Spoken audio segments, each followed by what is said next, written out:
السلام علیکم ورحمۃ اللہ وبرکاتہ۔ وعلیکم السلام ورحمۃ اللہ وبرکاتہ۔ آج کا ہمارا بیان جو کشف المحجوب سے ہے، یہ 5واں بیان ہے، اور آج جو بیان ہوگا وہ صوفیہ کرام کے اوصاف کے بارے میں، یعنی ان کی صفتوں کے بارے میں بیان ہوگا۔ تو یہ بیان بہت زیادہ ضروری ہے، کیونکہ یہ سب چیپٹر الگ الگ بنائے ہوئے ہیں، اور یہ آج کے لیے نہیں ہے، یہ تا قیامت تک جو بھی وقت آنے والا ہے وہاں پہ ایسے لوگ ہوں گے ہی۔ جیسے آج بہت سارے ایسے لوگ ہیں جو جھوٹے صوفی ہیں۔ جھوٹے صوفی کا مطلب ہے کہ انہوں نے صرف لباس پہن لیا ہے، ان کا حقیقت سے کوئی لینا نہیں ہے۔ انہوں نے صرف ناچ گانے کو اور بس دنیا میں اپنے آپ کو صوفی کہلوانے کو پسند کیا ہے۔ حقیقت میں ان کا تصوف سے کوئی بھی لینا دینا نہیں ہے۔ تو یہ جو بیان ہے وہ صوفیوں کی صفت کے بارے میں ہے کہ صوفی کیسا ہوگا، اس کی صفت کیا ہوگی۔ کیونکہ آج ہم لوگ دنیا بھر میں دیکھتے ہیں بہت سارے صوفیوں کو، تو لوگ دیکھ کر ان صوفیوں کی جیسے جو پرانے بزرگ گزرے ہیں، ہمارے جو صوفیہ کرام جو گزرے ہیں، ان کے بارے میں بھی ویسا ہی سوچتے ہیں کہ یہ بھی ایسے ہی ہوں گے۔ یعنی دوسروں کے برے فعل دیکھ کے جو آج کل کے نقلی صوفی ہے، جن کے اندر صوفی کو صفت ہے ہی نہیں، لیکن اپنے آپ کو صوفی اور بزرگ کہتے ہیں، ویسے لوگوں کو دیکھ کر لوگ یہ خیال کرتے ہیں کہ جو پرانے گزرے ہوئے صوفی جو ہے وہ بھی ایسے ہی ہوں گے، وہ بزرگ ایسے ہی ہوں گے۔ تو یہ مین چیز جو غلطیاں لوگوں کے ذہن میں پیدا ہوتی ہے، وہ جان لے کہ اچھے برے لوگ ہر جگہ ہوتے ہیں، سچے جھوٹے لوگ ہر جگہ ہوتے ہیں۔ ویسے ہی صوفیہ کرام میں بھی جھوٹے اور سچے دونوں ہوتے ہیں۔ پچھلے بیان میں اس کے بارے میں بیان بھی ہوا تھا کہ نقلی صوفی کیسے ہوتے ہیں۔ اب نقلی صوفی اور جو حقیقی صوفی ہے اس کے پہچاننے کے لیے ان کی صفتیں ہوگی۔ جیسے سونے کو پرکھنے کے لیے جوہری کے پاس ہنر ہوتا ہے کہ سونے کو کیسے پرکھا جائے، تو اس کو بھی سکھایا جاتا ہے۔ ویسے ہی صوفیوں کو پرکھنے کے لیے داتا گنج حضرت عثمہ لاہوری نے اپنی کتاب کے اندر کشف المحجوب میں یہ اوصاف لکھے ہیں صوفیوں کے۔ جب آپ صوفیوں کو دیکھو گے تو ان صفتوں سے، ان اوصافوں سے پہچانو گے کہ اصل میں صوفی ہوتے کیسے ہیں۔ اور یہ انہوں نے اپنے منطق سے نہیں لکھا ہے، انہوں نے اور بزرگوں کے قول سے لکھا ہے۔ تو یہ آج کا جو بیان ہے وہ تمام بزرگوں کے قول پر ہے، اور صوفیہ کرام کی صفتیں بیان ہوگی، اور کچھ زیادہ بیان نہیں ہوگا۔ لیکن یہ اصل سمجھنا بہت ضروری ہے کہ نقلی صوفی کیسے ہیں اور حقیقی صوفی کیسے ہیں، انہوں میں فرق کیا ہے۔ تو سب سے پہلے انہوں نے جو قول لیا ہے وہ حضرت ذل المصری رحمۃ اللہ علیہ کا قول لیا انہوں نے، اور آپ فرماتے ہیں کہ صوفی وہ ہے کہ جب بات کرے تو اس کا بیان اپنے حال کے حقائق کا اظہار میں ہو، اور مطلب یہ کہ وہ کوئی ایسی بات نہیں کہتا جو خود اس میں موجود نہ ہو، اور جب خاموش رہے تو اس کا معاملہ اور سلوک اس کے حال کو ظاہر کرے۔ یعنی جب وہ لوگوں میں بات کرے تو اس کا قول اور اس کا فعل، اس کا حال الگ نہ ہو۔ یعنی منہ سے تو کہتا ہو کہ جھوٹ مت بولو لیکن خود جھوٹ بولتا ہو، حرام مت کھاؤ لیکن خود حرام کھاتا ہو، لوگوں کو کہتا ہو کہ تکبر مت کرو لیکن خود تکبر کرتا ہو، لوگوں کو کہے کہ عزت کی خواہش نہ کرو اور خود عزت کی خواہش کرتا ہو۔ یعنی اس طریقے سے جتنے بھی فعل وہ جو کہتا ہے کرنے کے لیے لوگوں کو، وہ خود اس میں بھی ہونے چاہیے۔ کیونکہ صوفی کا جو ظاہر ہے اور جو اس کا حال ہے، جو باطن ہے، وہ دونوں ایک ہے۔ ہر انسان کا، ایک عام انسان کا ایک ظاہر الگ ہوتا ہے، اس کا باطن الگ ہوتا ہے۔ آپ نے دیکھا ہوگا کئی لوگ لوگوں پہ منہ پہ میٹھی باتیں کرتے ہیں، لیکن اندر سے ان کے دل میں چور ہوتا ہے، وہ دھوکہ دھڑی رکھتے ہیں۔ تو یہ دو منہ کے انسان ہوتے ہیں۔ تو صوفی ایسا نہیں ہوتا۔ صوفی کا دل بھی پاک صاف ہوتا ہے، اس کا باطن بھی پاک صاف ہوتا ہے، اور جیسا اس کا باطن ہے ویسا اس کا ظاہر بھی ہوتا ہے۔ جو ظاہر میں کہتا ہے ویسا ہی وہ خود بھی عمل کرتا ہے۔ جو تم سے کہہ رہا ہے کرنے کے لیے، وہ خود بھی ویسا ہی کرتا ہے۔ اور اگر خاموش رہتا ہے تو خاموش رہنے کے بعد بھی اس کے فعل سے، جو فعل کرے گا لوگوں کے درمیان جس طریقے سے بھی رہے گا، اس سے بھی اس کا حال ظاہر ہوگا کہ یہ بڑا نیک ہے۔ یہ اس سے برے فعل خاموشیوں میں بھی نہیں ہوں گے، تنہائی میں بھی نہیں ہوں گے۔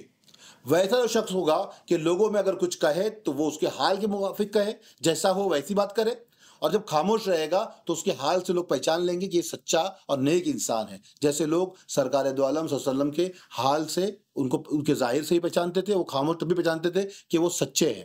تو صوفیہ کرام کے اندر یہ سرکار دو عالم صلی اللہ علیہ وسلم کی صفت ضرور بضرور ہوگی۔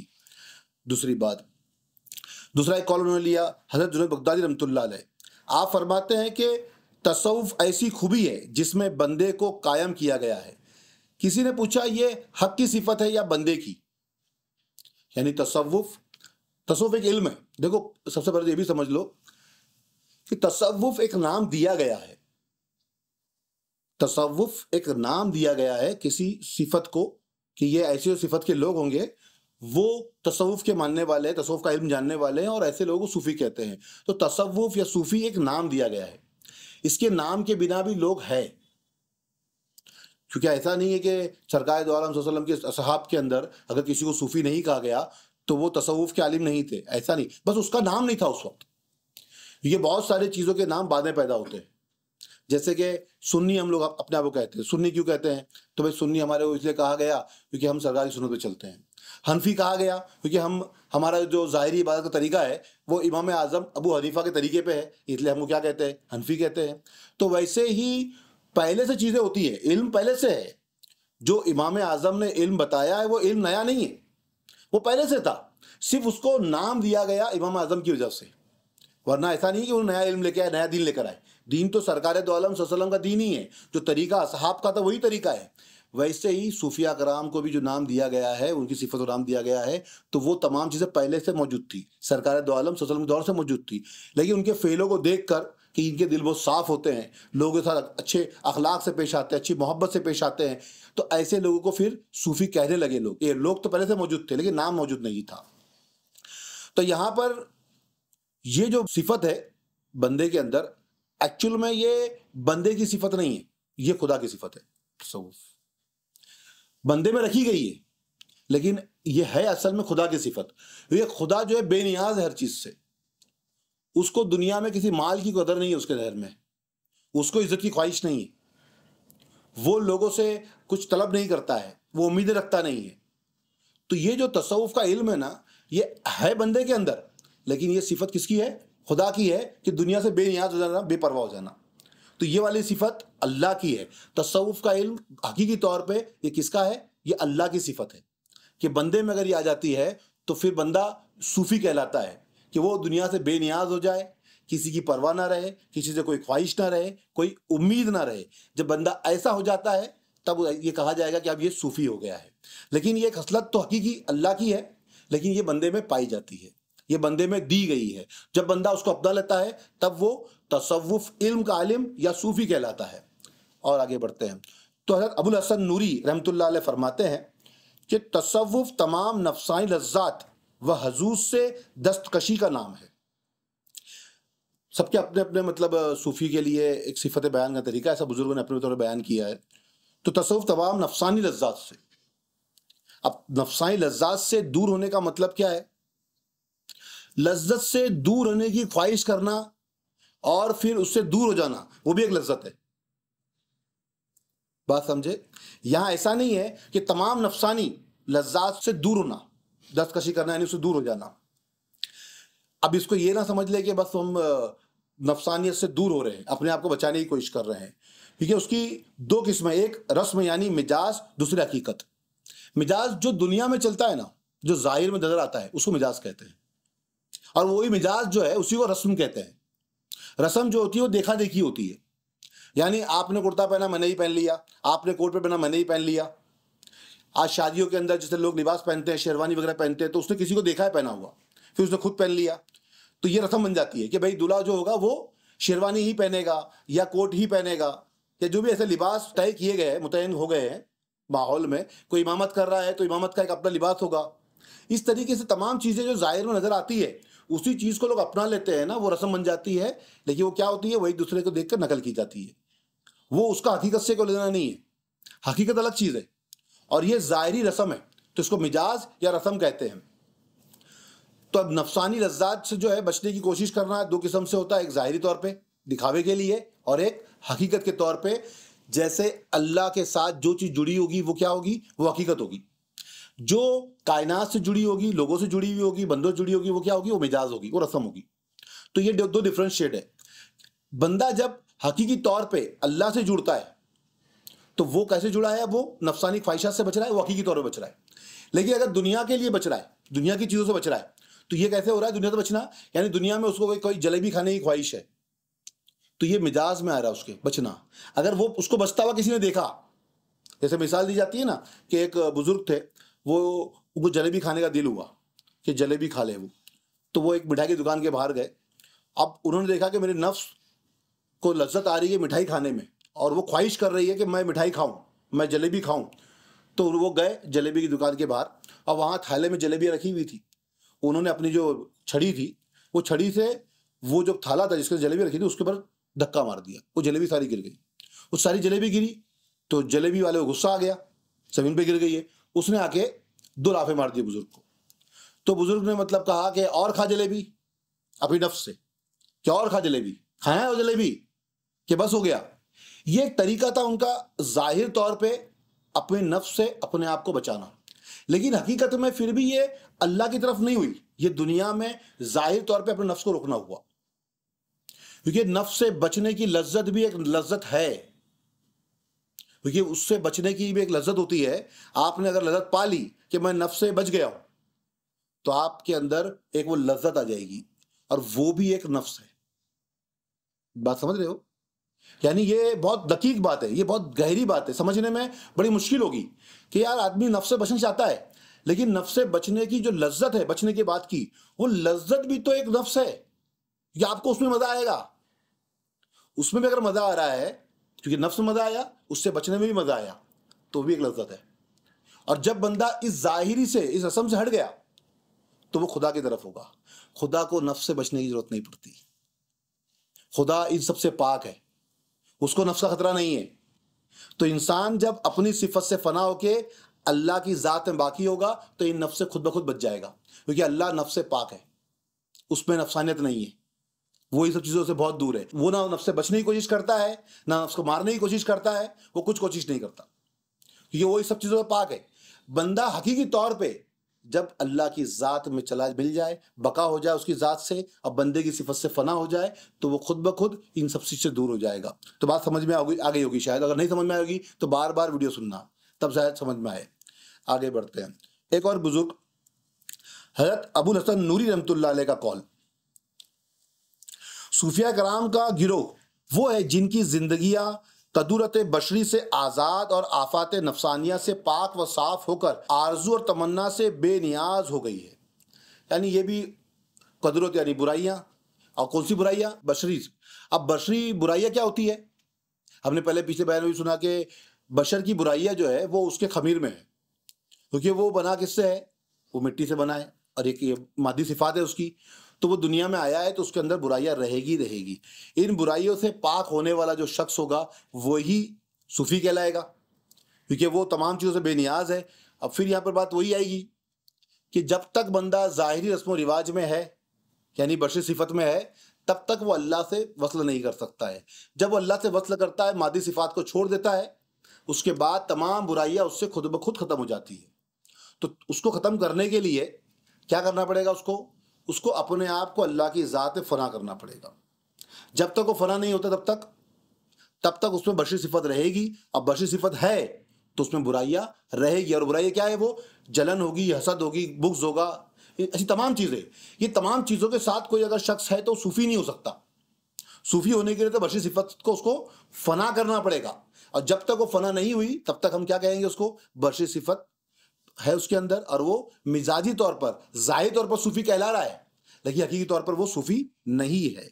تو ان سب چیزوں کو تم کو خیال میں رکھنا ہے اور ایک دم دھیان رکھنا ہے کہ صوفی کہتے کس کو ہے, کیونکہ بہت سارے لوگ صرف اسی مغالطے میں رہتے ہیں. اب یہاں پہ اور آگے بڑھے. صوفی وہ ہے, یہ ان کا ہی قول ہے ابو الحسن نوری کا, صوفی وہ ہے جس کے قبضے میں کچھ نہ ہو اور نہ خود کسی کے قبضے میں ہو. اب ایک قول اور, اب یہ بھی سمجھنے میں بڑی مشکل ہے. اس کے قبضے میں کوئی چیز ہو, نہ وہ کسی کے قبضے میں ہو, یعنی نہ وہ کسی جس کا مالک ہو اور نہ وہ کسی کی مملکت میں ہو, یعنی کسی کی ملکیت میں ہو. اب اللہ تو فرماتا ہے پوری کائنات کے لیے کہ یہ زمین و آسمان کا مالک کون ہے؟ اللہ ہے. اللہ لہ الملک السماوات والارض, کہ اللہ ہی ہے آسمان اور زمین کے درمیان جو کچھ اس کا مالک, اور ہم آسمان زمین کے درمیان میں ہیں. لیکن یہاں پر انہوں نے کہا کہ صوفی وہ ہے کہ جو نہ کسی کی ملکیت میں ہو, نہ وہ کسی چیز کا مالک ہو. کسی چیز کا مالک نہ ہو سمجھ میں آتا ہے, کسی چیز کا مالک نہ ہو. مالک نہ ہونے کا مراد کہ بھائی اس کے پاس دنیا میں کوئی چیز نہ ہو. ایک تو یہ چیز ہو گئی دنیا کا مال, کہ وہ یہ سوچتا ہو کہ زمین میری ہے, پراپرٹی میری ہے, اولاد میری ہے, تمام چیزیں اس طریقے سے جتنی بھی چیزیں ہوگی ان تمام چیزوں کے بارے میں وہ سوچتا ہے. تو ان سب چیزوں میں کچھ نہیں ہوگا. یہ تو ہو گئی ظاہر میں. پھر اپنے اوپر یعنی اپنے وجود پہ بھی اس کا کوئی کنٹرول نہ ہو، یعنی اس کو بھی اپنی ملکیت نہ سمجھتا ہو، اس کو بھی اللہ کی رضا کے لیے قربان کر دیا، وقف کر دیا، یعنی اللہ کی راہ میں اپنے اوپر کنٹرول، اللہ کی رضا میں راضی۔ ایک تو یہ طریقہ ہو گیا صرف اور صرف مالک نہ بننا، لیکن یہاں پہ اللہ نے جب کہا ہے کہ زمین آسمان درمیان سب کچھ میری ملکیت ہے، تو پھر یہاں پہ تو یہ کہا گیا کہ نہ وہ مالک ہوگا نہ کسی کی ملکیت میں ہوگا۔ تو مالک نہیں ہے وہ تو ہمارے ہاتھ میں ہے، لیکن ملکیت میں نہ ہونا وہ کیسے ہوگا؟ کیونکہ ملکیت تو ہر پوری کائنات میں رہے گی نا، زمین آسمان کے درمیان جو کچھ ہے سب ملکیت میں رہے گا، ایسا نہیں ہے۔ بندہ جب تک کہ ہے مخلوق ہے وہ، اور جب تک وہ اپنی صفت کے ساتھ، بشری صفت کے ساتھ موجود ہے تب تک کیا ہے وہ؟ تب تک وہ بندہ ہے۔ لیکن جب وہ اللہ کی ذات میں جا کے مل گیا، یعنی اپنی بشری صفت سے فانی ہو گیا، تو اللہ کی ذات کے ساتھ باقی ہو گیا، اب اس سے الگ نہیں ہے وہ، اب اس کی ذات سے الگ نہیں ہے۔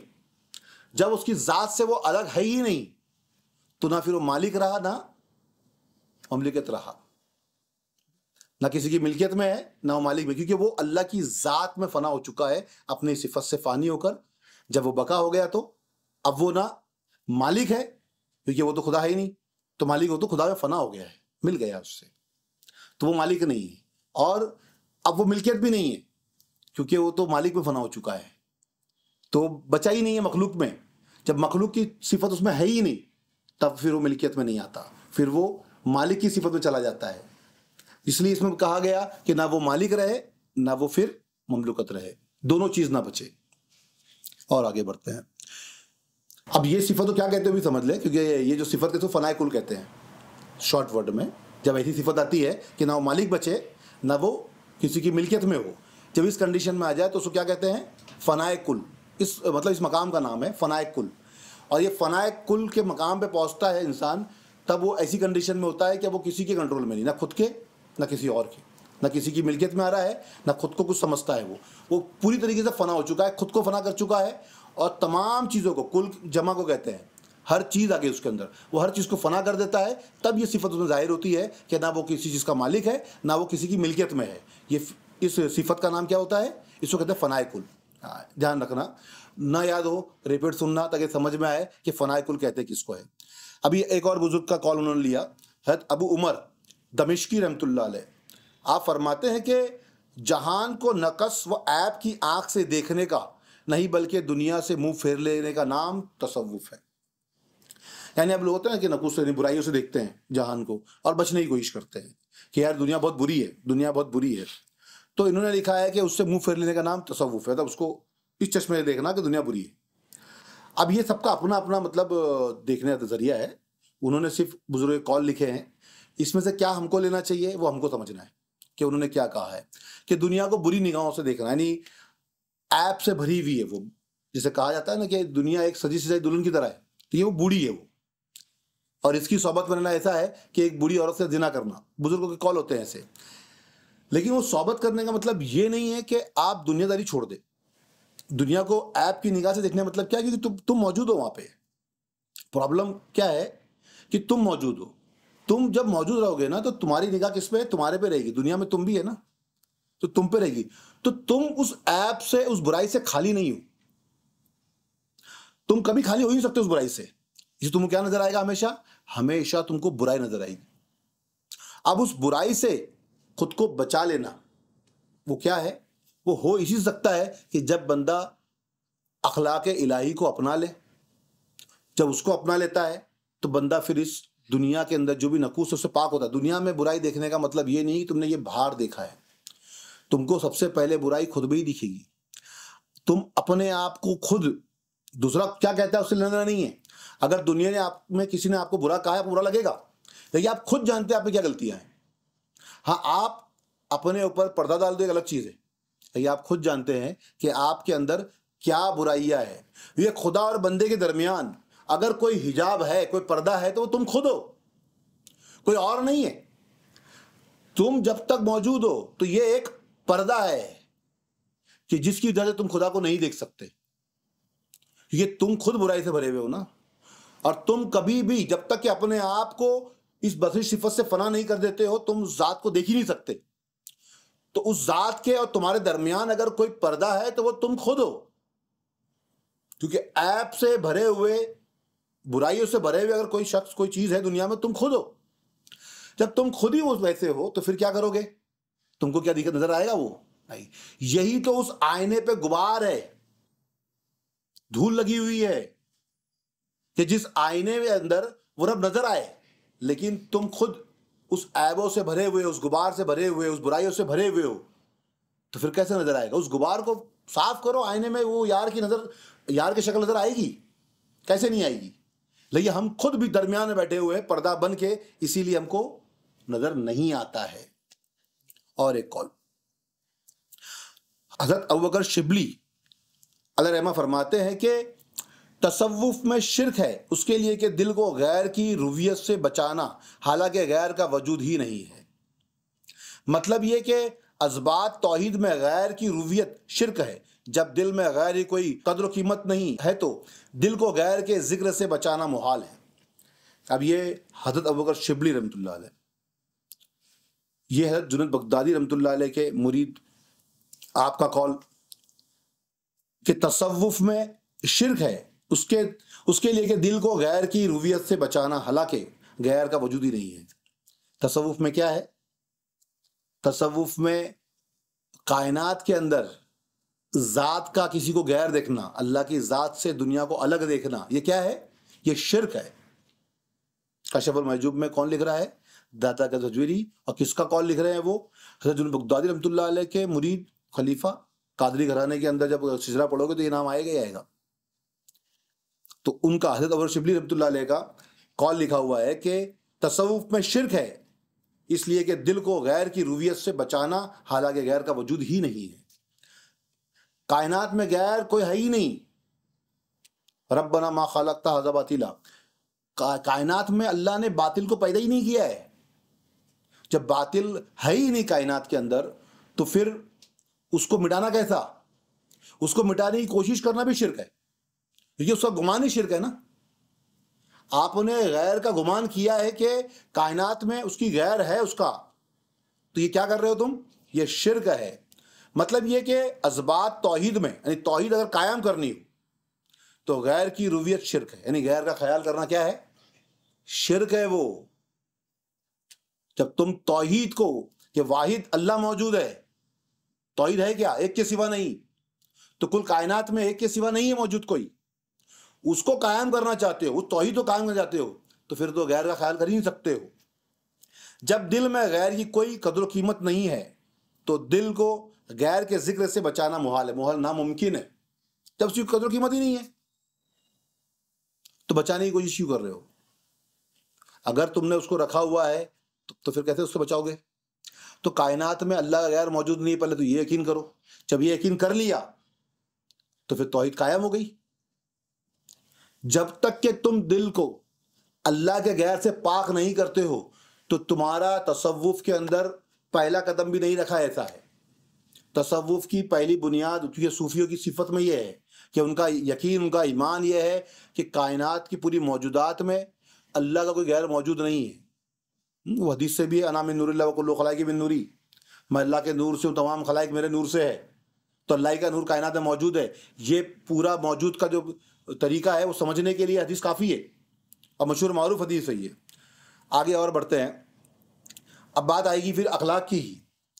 حضرت محمد بن علی بن امام حسین، حضرت محمد بن علی یعنی علی اکبر کے بیٹے، علی اکبر کون ہے؟ وہ امام حسین بن علی یعنی امام حسین کے بیٹے، آپ فرماتے ہیں پاکیزہ اخلاق کا نام تصوف ہے۔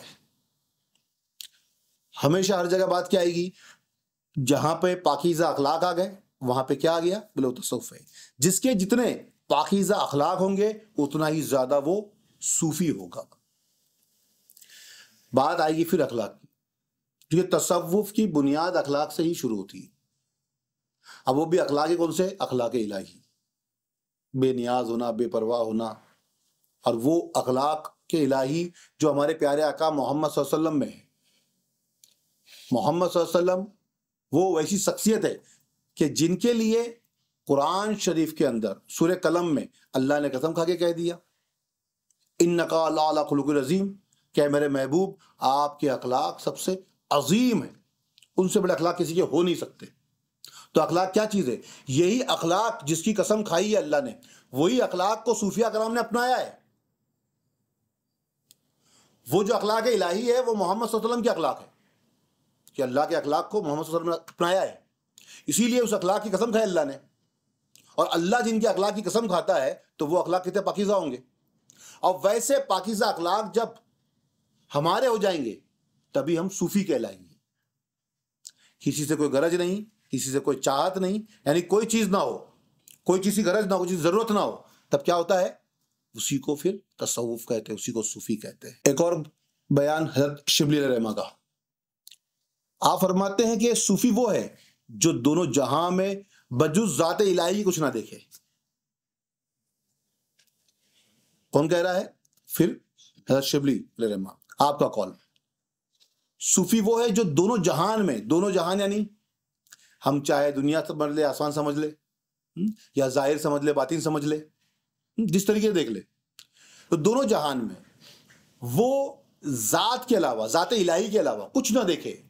اس کی نگاہ اگر ہو تو ذات پر ہو، صفات پر نہیں، کیونکہ یہاں پہ ذات الہی کی بات ہو رہی ہے، صفات الہی کی بات نہیں ہو رہی ہے۔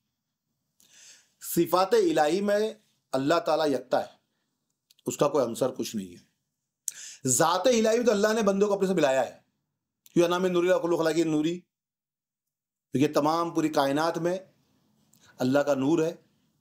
اس کائنات یہ اللہ کے نور سے خالی نہیں ہے۔ اس سے پہلے بھی ہم نے بیان کر چکے ہیں کہ کیسے یہ پوری کائنات کے اللہ کا نور موجود ہے، تو وہ اسی چیپٹر کے جو بیان پہلے سے ہو رہے سارے دیکھیں گے تو ان کو یہ بھی سمجھ میں آئے گا۔ بہرحال تو وہ ہمیشہ کس پہ نگاہ رکھیں گے؟ ذات پہ، یعنی ہماری نگاہ اگر ہم صوفی ہے تو ہم کسی کو بھی دیکھیں گے تو ہماری نگاہ کہاں ہوگی؟ ذات پہ ہوگی، یعنی فلاں بن فلاں پہ نہیں ہوگی۔ فلاں بن فلاں دنیا میں پہچاننے کے لیے ہے کہ یہ فلاں کا بیٹا ہے، فلاں کا باپ ہے، فلاں کا بھائی ہے، یہ دنیا میں ایک پہچان ہے، لیکن حقیقت کے اعتبار سے تو وہ ذات ہے۔ ذات کون سی؟ ذات الہی موجود ہے وہ۔ جیسے سونے کو ہم لوگ دیکھتے ہیں کہ بھئی کوئی بنگڑی ہے، کوئی ہار ہے، کوئی انگوٹھی ہے، تو یہ تو اس کے آکار ہے، اس کے الگ الگ نام ہے، لیکن اصل میں جوہری کیا دیکھے گا؟ جوہری سونا دیکھے گا۔ اس کی قیمت کس سے کرے گا؟ وہ سونے سے کرے گا، اس کے انگوٹھی ہونے سے نہیں، اس کے ہار ہونے سے نہیں۔ اگر وہ ہار نہ بھی ہے تب بھی اس کی قیمت اتنی ہی ہے، اس کی ویلیو کم نہیں ہوتی۔ لیکن اگر ہم اس کی ذات کو چھٹا دے، اگر وہ سونا نہیں ہے، پھر انگوٹھی کی کیا ویلیو؟ بغیر سونے کی انگوٹھی کی ویلیو ہے؟ نہیں ہے۔ ویسے ہی جو صوفی ہے وہ کس پہ نگاہ رکھیں گے؟ ذات پہ، وہ آکار پہ نہیں، کیونکہ آکار کی کوئی قدر و قیمت نہیں ہے۔ قدر و قیمت کس کی ہے؟ ذات کی ہے۔ تو یہ حضرت شبلی علیہ رحمہ کا قول۔ اور آگے آپ فرماتے ہیں حضرت جنید بغدادی رحمۃ اللہ علیہ، ان کے پیر و مرشد حضرت شبلی علیہ ان کا قول۔ حضرت جنید بغدادی رحمۃ اللہ علیہ فرماتے ہیں کہ تصوف کی بنیاد 8 حصوں پر ہے۔ ایک سخاوت، دوسری رضا، تیسرا صبر، چوتھا اشارہ، پانچواں غربت، چھٹی گودڑی، ساتواں سیاحت اور آٹھواں فکر۔ یہ 8 خصلتیں 8 نبیوں کی اقتدار میں ہے، یعنی یہ صفتیں کس کی ہے؟ نبیوں کی صفتیں ہیں 8۔ یہ 8 صفتیں جس انسان میں پائی جائے گی وہ کون ہوگا؟ وہ صوفی ہوگا۔ تو سب سے پہلے سخاوت، حضرت خلیل علیہ السلام یعنی ابراہیم علیہ السلام، ان کی پہلی صفت ہے سخاوت۔ اب انہوں نے کیا سخاوت کی ہے یہ سمجھنا، تو انہوں نے اپنے بیٹے کو اللہ کی راہ میں قربان کر دیا۔ قربان یہ کیونکہ ہر باپ کے لیے اس کی اولاد سب سے نایاب چیز ہوتی ہے، سب سے قیمتی چیز ہوتی ہے۔ دنیا کا مال سخاوت کرنا نہیں، دنیا کا مال دے دینا آسان ہے، دنیا کا مال قربان کرنا آسان ہے، اس سے تم سخی نہیں ہوتے۔ لوگوں نے تو ہزاروں لاکھوں کروڑوں روپے دیا ہوگا سخاوت میں، لیکن وہ گنتی میں نہیں آتا ہے۔ اولاد کو دے دینا یہ بہت بڑی سخاوت ہے، اس سے بڑی سخاوت نہیں ہو سکتی ہے نا ایک باپ کے لیے۔ تو انہوں نے یہ سخاوت دکھائی، تو اس لیے کیا کہا گیا کہ سخاوت کیا ہے؟ تو بولے سب کچھ قربان کر دینا، جو سب سے پیاری چیز ہے اولاد ہے اس کو بھی قربان کر دینا، یہ سخاوت ہے۔ تو یہ کس کی صفت ہے؟ یہ حضرت ابراہیم علیہ السلام کی صفت ہے، اور یہ صفت پہلے پائی جانی چاہیے۔ تو پہلی صفت کہ کس کی؟ خلیل علیہ السلام کی۔ اور حضرت اسماعیل علیہ السلام یعنی رضا، دوسری صفت. اور رضا کس کی ہے؟ ان کے بیٹے حضرت اسماعیل علیہ السلام. یعنی اگر مولا کی رضا ہے کہ جان قربان کر دینا ہے تو اس کی رضا میں راضی ہو جانا، جان دینے کے لیے بھی تیار ہو جانا. یہ دوسری صفت ہے. کس کی ہے؟ حضرت اسماعیل علیہ السلام کی. پہلی ابراہیم علیہ السلام کی اور دوسری حضرت اسماعیل علیہ السلام کی. تو پہلی والی کیا آئی کہ جہاں پر سخاوت، جہاں اپنے اولاد کو بھی قربان کر دینا اللہ کی راہ میں، اور رضا کی بات آ گئی تو جان تک قربان کر دینا. جیسے کربلا کے اندر امام حسین نے بھی اولاد بھی قربان کی اور جان بھی قربان کی. اس کے بعد صبر. صبر کیا ہے؟ تو حضرت ایوب علیہ السلام سے سب جانتے ہیں کہ یہ مشہور معروف ہے کہ آپ بہت بڑے صابر تھے. آپ نے بہت پریشانیوں میں صبر کیا، بیماری میں صبر کیا، تکلیفوں میں صبر کیا، اولاد کا انتقال ہو گیا صبر کیا، مال دولت لٹ گئی آپ نے صبر کیا، کبھی شکوہ نہیں کیا. تو ویسا صبر کہ آپ کا سب کچھ لٹ جائے، آپ کی اولادیں ختم ہو جائے، آپ کی مال دولت لٹ جائے، آپ بیماری میں مبتلا ہو جائے، آپ ساری پریشانی میں ہو، تب بھی آپ کے منہ سے کبھی شکوہ نہ نکلے. اور یہاں تک شکوہ چھوڑ دو، آپ کو یہ خیال بھی نہ ہو کہ آپ صبر کر رہے ہو، آپ کو ایک گمان بھی نہ ہو کہ میں صبر کر رہا ہوں، یہ بھی گمان نہ ہو کہ مجھے تکلیف ہو رہی ہے. جب ایسے ہو جاؤ گے تب تم کیا کہلاؤ گے؟ صوفی کہلاؤ گے. تیسری صفت ہے یہ. اس کے بعد اور پھر چوتھا اشارہ. یہ اشارہ بہت معنی رکھتا ہے کیونکہ یہاں پر اللہ نے تو قرآن شریف میں کہا ہے، اور اشارہ حضرت زکریا علیہ السلام سے ہے کہ اب تعالیٰ نے فرمایا آپ نے 3 دن لوگوں سے اشارے کے سوا کلام نہ فرمایا. اور اسی سلسلہ میں ارشاد ہے کہ انہوں نے اپنے رب کو آہستہ پکارا. مطلب یہ قرآن شریف کی آیت کا ایک مفہوم لیا ہے کہ 3 دن تک لوگوں سے اشارہ میں بات کیا. اشارہ سے بات کرنا ایک یہ بزرگوں کی صفت ہے. زیادہ کلام کا استعمال نہیں کرتے ہیں لوگوں سے مخاطب ہونے کے لیے، ایک اشاروں کا استعمال کرتے ہیں. ہم نے کئی مرتبہ کہا ہوگا کہ جو مرشد ہوتے ہیں نا وہ اپنی آدھے زیادہ تعلیم تو اشاروں میں دے دیتے ہیں. جن کو اپنے مرشد کا اشارہ سمجھ میں آتا ہے وہ تو تعلیم سمجھ لیتے ہیں، اور جن کو اشارہ سمجھ میں نہیں آتا ہے وہ تعلیم نہیں سمجھ پاتے ہیں. تو اشاروں کا سمجھنا وہ ضروری ہے، اور اس راہ میں اشارہ سمجھنا اور سمجھانا دونوں بہت ضروری ہے. تو باتیں کس میں سمجھ میں آنی چاہیے؟ اشاروں میں سمجھ میں آنی چاہیے، زیادہ کلام کی ضرورت نہ پڑے ویسا. اور پھر غربت حضرت یحییٰ علیہ السلام سے. اب غربت کے معنی ہمارے یہاں پہ ہندوستان میں تو پاکستان وغیرہ جہاں اردو بولی جاتی ہے وہاں کا معنی ہوتا ہے اس سے مال پیسہ نہ ہو، وہ غربت ہوتی ہے. لیکن اصل میں ایسا نہیں ہے کہ وہ اپنے وطن میں مسافروں کے مانند رہے اور خاندان میں رہتے ہوئے اپنوں سے بیگانہ رہے. یعنی اس کا مطلب کیا ہے؟ غربت کے معنی جو انڈیا پاکستان جہاں اردو بولی جاتی ہے وہاں پہ الگ ہوتے ہیں، عرب میں الگ ہوتے ہیں، جن کو فارسی عربی بول جانتے ہیں لوگ، ایران عراق سر وہاں الگ معنی ہوتے ہیں. یہاں کا معنی کیا ہے کہ شخص پیسہ نہ ہو، مال دولت نہ ہو، غریب ہے. لیکن ایکچوئل میں جس کا کوئی نہ ہو اس کو کیا کہتے ہیں؟ غریب کہتے ہیں اس کو. ہمارے یہاں پہ جو غریب غربا ہوتے ہیں اس کا الگ معنی ہے، لیکن اصل میں غریب غربا اس کو کہتے ہیں سب کوئی نہ ہو، مال دولت سے اس کو لینا نہیں ہے. تو یہ صفت جو کیا ہے یہ علیہ السلام کی ہے، سب کوئی نہ ہو. اب یہاں کوئی نہ ہونے سے مطلب یہ نہیں ہے کہ تمہارے رشتے دار گھر بار والے نہیں ہوں گے. وہاں رہتے ہوئے جیسے علیہ السلام وہاں رہتے ہوئے بھی وہ الگ تھلگ ہے. الگ تھلگ کا مطلب یہ نہیں ہے کہ آپ نے اس کی ذمہ داری سے اپنے آپ کو چھڑا لیا. یہ ذمہ داری سے چھٹنا کا نام تصوف نہیں ہے، ذمہ داری کو لے کے چلنا ہے. کہ ہمارے پیارے آقا محمد صلی اللہ علیہ وسلم نے ذمہ داری کو چھوڑا نہیں ہے. اگر چھوڑا تو ہم بھی چھوڑ دیتے، لیکن انہوں نے چھوڑا نہیں ہے تو ہم کیوں چھوڑیں گے؟ ہم بھی اس چیز کو لے کے چلیں گے، دنیا داری کو لے کے چلنا. بڑے پیر سرکار عبدالقادر جیلانی غوث سمنانی انہوں نے بھی نکاح کیا، بچے کیے، فیملی لے کے چلے. خواجہ غریب نواز رحمۃ اللہ علیہ دیری سے نکاح کیا لیکن اس سنت کو ادا کیا. اولاد ہے، بچے ہیں، بیوی ہے، سب کیا نا انہوں نے بھی. تو گھر بار سے بھی چھڑانا کام نہیں ہے یہ کہ ہم گھر سے پیچھے چھڑا لیں. دل میں کسی کی محبت کو جمع نہ کرنا یہ الگ تھلگ رہنا ہے. جیسے ابراہیم ادم رحمۃ اللہ علیہ، ان کا واقعہ بھی ہوگا، آپ نے سنا ہوگا کہ آپ سلطنت چھوڑ کے نکل گئے تھے، اور جب سلطنت کو چھوڑ کے نکل گئے آپ کا بیٹا بہت چھوٹا تھا. جب وہ بڑا ہوا تو ابا کو تلاش کرنے لگا. تو ان کو پتہ چلا کہ بھائی میرے ابا حضور یعنی حضرت ابراہیم ادم وہ حج کرنے کے لیے آنے والے ہیں مکہ میں. تو آپ پہنچ گئے، تلاش کرنے لگے. طواف کرتے وقت آمنا سامنا ہو گیا اور دونوں نے ایک دوسرے کو پہچان لیا بنا بتائے، اور گلے مل کے رونے لگے، پھوٹ پھوٹ کے رونے لگے. اب روتے روتے اتنے میں ان کا بیٹا گش کھا کے گرا اور اس کا انتقال ہو گیا. تو لوگوں نے پوچھا یہ کیا معاملہ ہو گیا کہ ابھی ملے اور جوان بیٹا جو ان کی تلاش میں تھا ان سے گلے ملا اور اس کا انتقال ہو گیا. تو حضرت ابراہیم ادھم رحمۃ اللہ علیہ آپ فرماتے ہیں کہ میرے دل میں بھی میرے بیٹے کو دیکھ کے محبت پیدا ہو گئی، بیٹے کی محبت. تو پھر غیب سے ندا آئی کہ دعویٰ ہماری محبت کا ہے اور محبت کا اظہار اپنے بیٹے سے ہے. تو میں نے اللہ کی بارگاہ میں دعا کی کہ اللہ یا تو مجھے اٹھا لے یا میرے بیٹے کو اٹھا لے. یہ اس کے رہتے ہوئے یا تو میں رہوں گا تو اس سے محبت کروں گا یا وہ رہے گا تو اس سے محبت کروں گا. تو اللہ نے میری دعا قبول کر دی اور میرے بیٹے کو اٹھا لیا. تو یہ بڑی گہری بات ہے کہ اپنے بیٹے کے لیے موت کے لیے دعا کر دینا، کیونکہ وہ چاہتے نہیں ہیں کہ میرا دل اللہ کے غیر سے محبت کرے، اس لیے سب کچھ چھوڑ دیا تھا نا انہوں نے. بہرحال اور سیاحیت حضرت عیسیٰ علیہ السلام سے کہ آپ نے تنہا زندگی گزاری، ایک اکیلے مرد کی طرح زندگی گزاری، کوئی ان کے ساتھ میں نہیں رہا، اور ایک پیالہ پانی پینے کے لیے اور ایک کنگھی بال بنانے کے لیے، اس کے علاوہ ان کے پاس کچھ نہیں تھا. اب وہ بھی انہوں نے جب کسی کو دیکھا کہ ایسا چلو بھر کے پانی پی رہا ہے تو انہوں نے پیالہ توڑ دیا، کسی نے انگلی سے بال بنائے تو انہوں نے کنگھی بھی توڑ دی.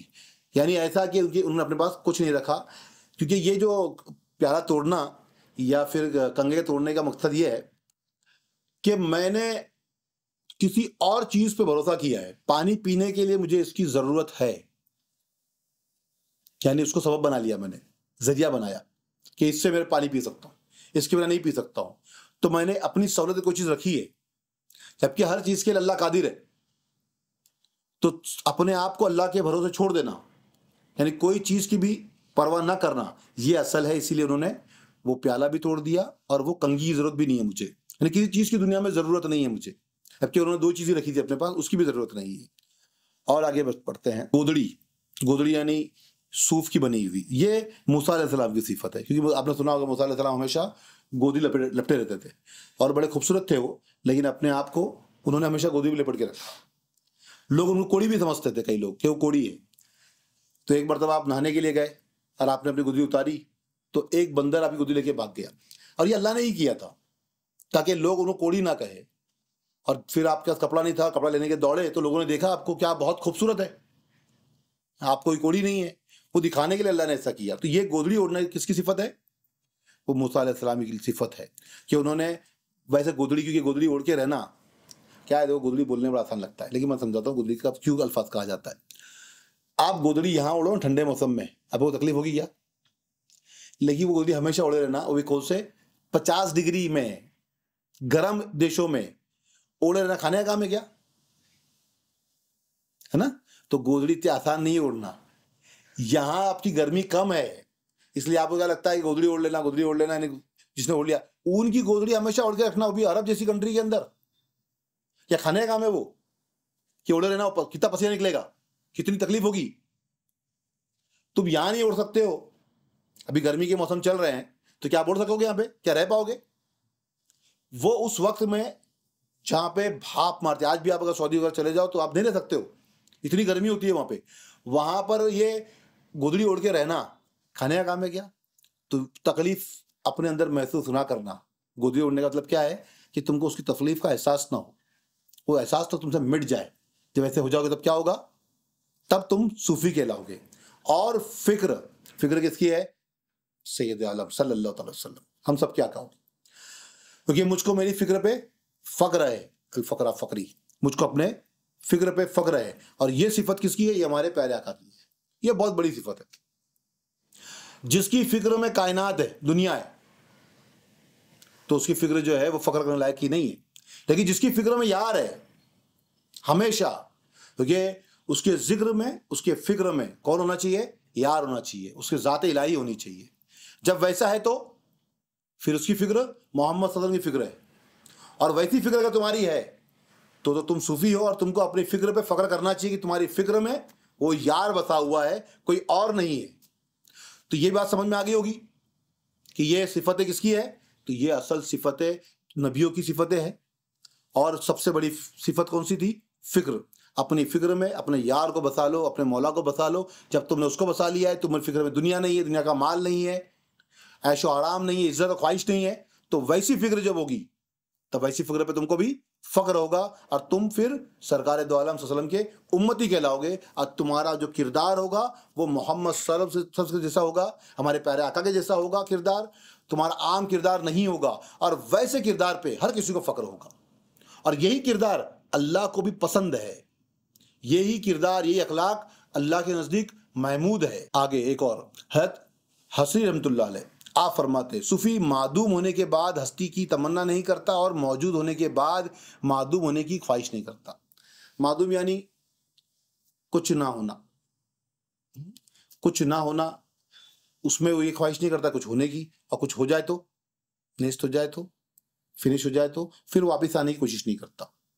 یعنی اس کا دونوں ہی طرف والا پہلو ایسا ہے کہ نہ وہ معدوم ہونے، صوفی معدوم ہونے کے بعد ہستی کی تمنا کرتا ہے، کیونکہ ہستی بنتی اس سے ہے، تم پہلے عدم میں تھے، کچھ نہیں تھے، کچھ نہیں سے کہاں ہے، کچھ نہیں سے کچھ میں آئے ہو، تم ہست میں آئے ہو نا، تو ہستی میں آئے ہو. تو اس کنڈیشن سے یہاں آنا اور یہاں سے پھر وہاں چلے جانا، کیا آپ مرو گے بھی تو نا، اس کو کوئی چیز کی فکر نہیں ہے. بات سمجھے؟ کیونکہ یہاں پہ معدوم ہونے کی بھی خواہش نہیں کرتا ہستی ملنے کے بعد. تو اب یہ آخری چیپٹر ہے صوفیہ کے معاملات. حضرت ابو حفص نشا پوری رحمۃ اللہ علیہ آپ فرماتے ہیں کہ یہ بڑی پیاری سمجھنے والی بات ہے، اس لیے اس کو لیا ہم نے. تصوف سراسر ادب ہے. کون فرما رہا ہے؟ حضرت ابو حفص رحمۃ اللہ علیہ ان کے معاملات میں فرما رہے ہیں کہ معاملات کیسے ہونے چاہیے ان کے. تو تصوف سراسر ادب ہے، ہر وقت، ہر مقام اور ہر حال کے لیے ایک ادب متعین ہے، ہر وقت کے لیے. اب وہ کس جگہ پہ ہوگا؟ اگر مرشد کے سامنے ہے، خلق کے سامنے ہے، خالق کے سامنے ہے، ہر جگہ کے لیے. اور اس کے کچھ نہ کچھ احکام ہے.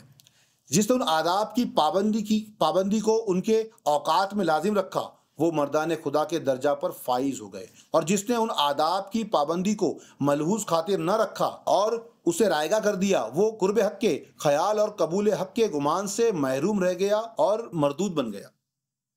یعنی اس کے لیے ایک ادب ہے سراسر. تو تصوف خود ہی ادب ہے پورا. اب ادب کیا ہے؟ سراسر ادب کہنا کیا ہے؟ اب ادب کے کئی الگ الگ معنی لیے جاتے ہیں. ادب ہم سمجھتے ہاتھ باندھ کے رہنا ادب ہے، نرم لہجے میں بات کرنا ادب ہے نا، یہ سمجھتے ہیں ہم. تمہارا دل سے، کیونکہ ہمارا تعلق رسم سے نہیں، ہم نے پہلے بیان کر دیا، ظاہر سے نہیں، دل سے. تمہارے اندر وہ بات ہونی چاہیے، آپ چاہو نہ چاہو آپ سے وہ ادب ظاہر ہونے چاہیے. کیونکہ مولانا کا قول مشہور معروف ہے، با ادب خوش نصیب، بے ادب بد نصیب. تو پھر یہاں پہ آپ کے اندر ادب کیسے آئے گا؟ آپ اگر دیکھا دیکھی ادب کرتے ہو تو آپ ادیب تھوڑی ہو، ادب کرنے والے تھوڑی ہو آپ. وہ تو آپ دیکھ کے نقل کر رہے ہو، اور نقل سے منع کر لینا ہی نہیں ہے. اگر آپ نقل کر رہے ہو تو آپ نقلی ہو، اصل تھوڑی ہو آپ. اصل کب ہوگی؟ جب آپ کے اندر وہ چیز ہوگی. جیسے بازار کے اندر کھرا سونا بھی ملتا ہے اور نقلی سونا بھی ملتا ہے، کہ نہیں ملتا ہے؟ کھرا سونا ہوگا، اس کو کتنا بھی کہیں زمین میں گاڑ دو، گندگی میں ڈال دو، کہیں سے بھی کر دو، وہ سونا ہی رہے گا، ہوگا خراب کیا وہ. لیکن جو نقلی ہے کچھ دن رکھ دو، اس کے بعد اس کا رنگ اتر جائے گا، کیونکہ وہ تو خالی اس کا رنگ نقلی ہے، اصل نہیں ہے.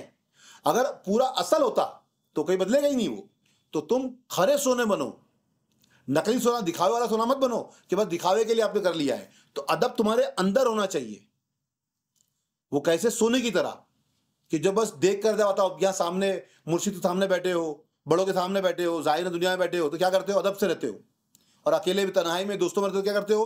گالی گلوچ سے بات کرتے ہو، ہاں بری طریقے سے بات کرتے ہو، دوسروں کے لیے برے الفاظ نکالتے ہو، یعنی ساری برائیاں ظاہر کرتے ہو. اور جب سامنے آتے ہو ادب سے بیٹھے رہتے ہو. تو مولا علی فرماتے ہیں نا کہ کسی کو پرکھنا ہو تو پھر اس کی محفل سے نہیں، اس کی تنہائی سے اس کو پرکھو. محفل میں تو ہر انسان اچھا بننے کی کوشش کرتا ہے، نقلی سونے کی طرح چمکتا ہے روشنی میں، لیکن اصل میں وہ تو نقلی سونا ہوتا ہے. تو کسی کو پرکھنا ہو تو پھر تنہائی سے پرکھو. تو تمہارے اندر ادب کیسا ہونا چاہیے؟ تمہارے اندر ہونا چاہیے، نہ کہ ایسا ہو کہ صرف تم نے ظاہر میں اس کو بسایا ہوا ہے. اور ایک قول حضرت ابو الحسن رحمۃ اللہ علیہ کا ارشاد، رسم و علم کا نام تصوف نہیں ہے، جو ہم نے پہلے بیان کر دیا. رسم و علم کا نام تصوف، بلکہ وصف و اخلاق کا نام ہے. مطلب یہ ہے کہ اگر رسم کا نام تصوف ہوتا تو ریاضت و مجاہدے سے حاصل ہو جاتا. تصوف رسم و رواج کا نام نہیں ہے کہ آپ علم کے ذریعے سے حاصل کر لو یا عمل کے ذریعے سے حاصل کر لو. عمل کا یعنی عبادت ریاضت سے تصوف حاصل نہیں ہو سکتا ہے. تصوف کیا ہے؟ وہ تو ذاتی طور پہ ہے نا، خمیر میں ہونا چاہیے، آپ کے اندر ہونا چاہیے. وہ آپ کچھ فیل کرو یا نہ کرو. سرکار دو عالم صلی اللہ علیہ وسلم کی ذات باری تعالیٰ وہ ویسی پاک صاف ذات ہے کہ اس کو پاک کرنے کی ضرورت نہیں ہے، وہ پہلے سے ہی پاک ہے. ان میں وہ اوصاف حمیدہ پہلے سے ہی ہے، ان کو لانا نہیں پڑتا ہے نا. کیا انہوں نے عبادت کے ذریعے سے پایا اس مقام کو؟ کیا علم کے ذریعے سے پایا انہوں نے اس مقام کو؟ وہ تو پاک ذات ہے ہی ہے. ہم ان کے امتی ہے، ہم کو بھی اپنے اندر وہ صفت کو اپنانا ہے. وہ نبی ہے، وہ پہلے سے ہی پاک ہے، ہم کو بس اس صفت کو اپنانا ہے سرکار دو عالم صلی اللہ علیہ وسلم کی، اور پاک صاف ہونا ہے. جب تک ہم ایسے پاک صاف نہیں ہوتے ہیں آپ عبادت سے پاک نہیں ہو سکتے، کیونکہ عبادت کرنے والے بھی تو جہنم میں جائیں گے نا، ایسے تھوڑی کہ نہیں جائیں گے، ہے نا. تو انسان جائے گا اس چیزوں میں، پاک صاف ہوگا تو اس کی عبادت بھی پاک ہوگی، نیک ہوگی. ورنہ کیا فائدہ ایسی بات کا جس میں تمہارا دل ہی پاک نہ ہو. تم نفس سے پاک نہیں ہے، دل سے پاک نہیں ہے، تم پورے گندگی میں برائیوں بھرے ہوئے ہو، اور پھر بھی تم یہ کہتے ہو کہ مطلب میں عبادت کر رہا ہوں. کس مطلب کا نہیں ہے وہ. تو عبادت کے ذریعے سے یا علم کے ذریعے سے آپ تصوف کو نہیں حاصل کر سکتے ہو. اور اگر علم کا نام تصوف ہوتا تو تعلیم سے تکمیل کی جا سکتی، مگر یہ تو سراپا اخلاق ہے. اخلاق تو باطن میں ہوتے ہیں، ظاہر میں نہیں ہوتے. باطن ہی ظاہر نظر آتا ہے. وہ اخلاق اس لیے آئے گا، تصوف سراسر ادب اور سراسر اخلاق ہی ہے، اور اسلام کی بنیاد ادب اور اخلاق پہ ہی ہے. اگر وہ نہیں ہے تو پھر اسلام کیسا؟ اسلام کی بنیاد یہی ہے، محبت، کردار، ادب، اخلاق، یہی اسلام ہے. حتیٰ کہ اگر اس کے حکم اپنی ہستی میں جاری نہ کرو اور اس کے معاملات کو اپنے وجود میں نافذ نہ کرو اور اس کے انصاف کو اپنے اوپر نہ استعمال کرو تو ہرگز تصوف حاصل نہ ہوگا. یعنی آپ کو اللہ کے جو حکم ہے، لوگوں کے ساتھ کیسا رہنا ہے، کردار کیسا رکھنا، تمام چیزوں تم نے نہیں اپنائی ہے تو صرف یہ نام کے لیے ہے، باقی اور کچھ نہیں ہوگا. پھر باقی یہ جو تصوف اخلاق، کردار، باطن کا نام ہے، رسم کا نام نہیں ہے کہ آپ یہ سوچو کہ میں اس کو رسم کے ذریعے سے جان لوں، پہچان لوں، تو ایسا نہیں ہو سکتا ہے. حضرت مرتضی رحمۃ اللہ علیہ فرماتے، لاسٹ کال ہے یہ، نیک خصائل یعنی اچھے خصلتیں کا نام تصوف ہے. اس کی 3 قسمیں. ایک یہ کہ حق تعالیٰ کے اور امر و نواہی کو بغیر سما و ریا کے ادا کیا جائے. یعنی یہ ایسی ہے کہ آپ عبادت جو کر رہے ہیں وہ کیا کرو گے؟ بنا ریاکاری کے، کیونکہ وہ تو دل سے ہوگا، ریاکاری سے نہیں ہوگا. دوسرا یہ کہ بڑوں کی عزت و تعظیم اور چھوٹوں پر شفقت و مہربانی اور برابر والوں سے حق و انصاف پر قائم رہتے ہوئے کسی عوض بدلے کا طالب نہ ہونا. پہلا والا سوال میں اللہ کی اطاعت کے لیے ہو گیا. اس میں تمہاری اطاعت میں کیا ہونا چاہیے؟ پہلے میں حق تعالیٰ کی جو اطاعت ہے اس میں ریاکاری نہیں ہونی چاہیے. دوسرے میں جو لوگ ہیں ان کے ساتھ ناانصافی نہ ہو، بڑوں کی عزت کرے، جو سرکار کی حدیث بھی ہے کہ بڑوں کی تعظیم، چھوٹوں پر شفقت اور اپنے برابر والوں پہ مہربان رہنا، ناانصافی سے کام نہ لینا، کسی کا حق نہ کھانا، کسی سے بدلہ لینے کی سوچنا نہیں، بدلے کا خواہش مند نہ ہو، یہ دوسری صفت ہے. اور تیسری قسم اپنی ذات سے متعلق ہے، وہ یہ کہ وہ نفس و شیطان کی مطابقت نہ کرے. یعنی وہ نفس سے پاک رہے، علیحدہ رہے، دور رہے. نفس مرتی نہیں ہے، تم کو ہی فنا ہونا پڑے گا. نفس نہیں مرتی، تم اس سے لڑتے رہو گے تو کبھی جیت نہیں پاؤ گے، لیکن فنا ہو جاؤ گے تو وہ بھی فنا ہو جائے گی، کیونکہ وہ تمہارے ساتھ ہے. تو اس کو اپنی ذات کے متعلق بات تھی. تو 3 یہ کال ہو گئے. لاسٹ آخری یہ سمجھا دیتے ہیں کہ حضرت، کیونکہ اس دور میں بھی نقلی صوفی تو تھے ہی، ہر دور میں نقلی صوفی رہے ہیں.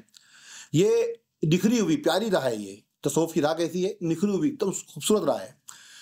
لیکن کیا ہوتا ہے کہ نقلی صوفیوں کے معاملات کو نہ ملاؤ، کیونکہ نقلی صوفی بہت سارے ہیں، اور رسوم کے پابند لوگوں سے اجتناب کرو. اجتناب کیا ہوتا ہے؟ گندگی سے دور رہنا، ناپاکی سے دور رہنا. تو جیسے ناپاکی دور رہتے ویسا ہی ان نقلی صوفیوں دور رہو جو رسم و رواج کو لے کے چلتے ہیں. ان کا حقیقت سے کوئی لینا نہیں ہے. ان کو دیکھ کر یہ نہ سمجھے کہ تمام صوفی ویسے ہی ہوتے ہیں. صوفیوں کے اوصاف بیان کر دیے گئے اور حقیقت بیان کر دی گئی اس پورے بیان کے اندر. تو ضرور بس ضرور اس پہ عمل کرنا. اگر آپ چاہتے ہو کہ ویسے بزرگان دین جو ہمارے بزرگان دین ہے، غریب نواز سرکار ہو، بڑے پیر سرکار ہو، مولا علی کائنات ہو، اہل بیت ہو، یا جتنے بھی دیگر آپ بزرگان کا نام لے لیں گے، یہ سب کے اوصاف حمیدہ ایسے ہی تھے.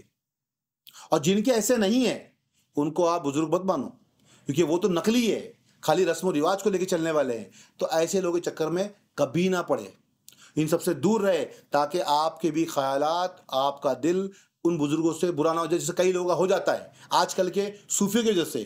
کیونکہ آج کل ایسے صوفی موجود ہے دنیا میں، اچھے بھی بہت سارے موجود ہیں، لیکن ایسے نقلی صوفیوں کی وجہ سے وہ اصلی جو صوفی اکرام ہیں ان کی قدر و قیمت ختم ہو جاتی ہے، اور لوگوں کے دلوں کے اندر وہ پرانے جو ہمارے بزرگ گزر چکے ہیں ان کے بارے میں بھی ایسا ہی خیال پیدا ہوتا ہے کہ وہ بھی ایسے ہی ہوں گے.